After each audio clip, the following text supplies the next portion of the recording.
കാലം എനിക്ക് മാത്രമായി കാത്തുവെച്ച നിയോഗങ്ങളിൽ ഇതും എന്നോ സ്ഥാനം പിടിച്ചിരുന്നു.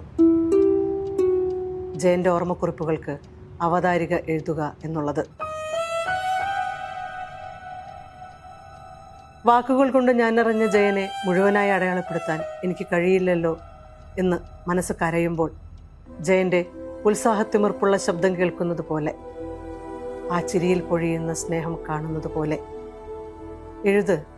എഴുത് ബീന, നിനക്ക് പറ്റും, ഞാനല്ലേ പറയുന്നത്, നീ എഴുതു ബീന.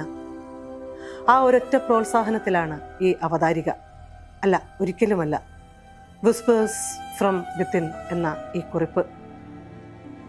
ജയനിലെ കവിയെയും ഗായകനെയും മനുഷ്യ മൃഗസ്നേഹിയെയും ഒക്കെ തൊട്ടറിഞ്ഞിട്ടുണ്ടെങ്കിലും എനിക്ക് ജയൻ എൻ്റെ ജയൻ മാത്രമായിരുന്നു ഈ കഴിഞ്ഞ 46 വർഷം 5 മാസം വരെ. കവിതകളിലും ജീവിതത്തിലും ഓർമ്മയെഴുത്തുകളിലും ഒരു തുള്ളി പോലും വെള്ളം ചേർക്കാതെ പച്ചയായി ജീവിച്ച എൻ്റെ ജയൻ ഇനി ഏതെങ്കിലും ജന്മത്തിൽ കണ്ടുമുട്ടുമ്പോൾ ഇളമ്പയിൽ പരത്തുന്ന ചിരിയുമായി ഓടി വരണം.